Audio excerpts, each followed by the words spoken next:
When Emma came home at 5 in the morning, the house was silent except for the sound of her heels hitting the floor.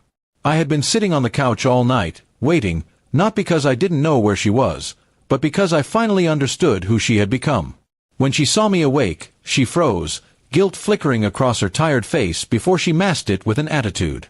"Don't start, Daniel," she said, her tone sharp as she dropped her purse on the counter.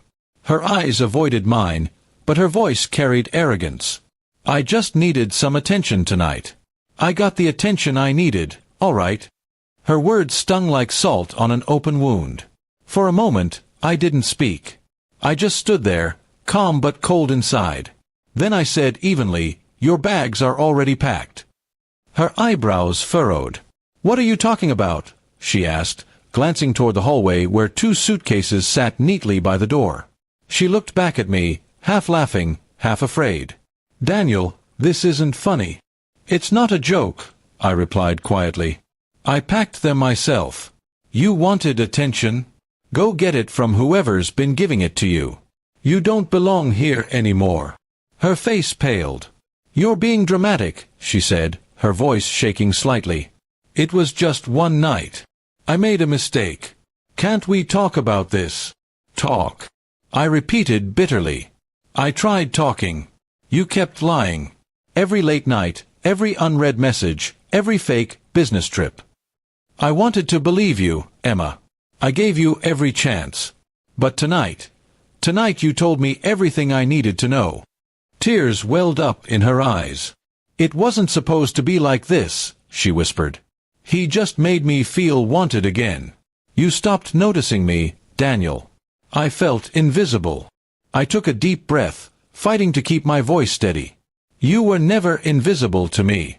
You were my world. But I can't keep living in a marriage where love means betrayal.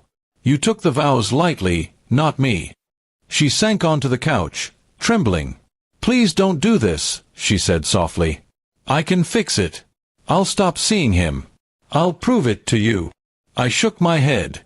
"You can't fix something that's already broken beyond repair." I stayed because I hoped things would change.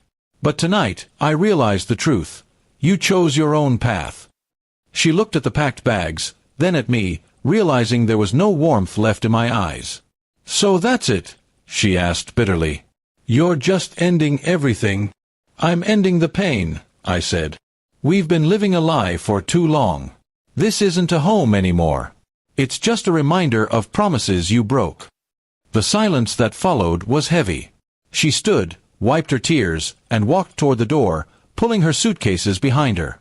Before stepping out, she turned back one last time. "I never meant to hurt you," she whispered. "I know," I said quietly. "But you did. And I can't unsee it." The door closed softly behind her, and the sound echoed through the empty house. I stood there for a long moment before picking up the folder I had placed on the table earlier. Inside was the divorce petition I'd signed hours ago. By sunrise, I drove to the lawyer's office and filed it. The clerk asked for confirmation of the decision, and I answered firmly, "Yes. I want a divorce." That was the moment it truly ended, not with shouting, not with tears, but with the calm acceptance that some love stories are meant to close with a signature instead of forgiveness.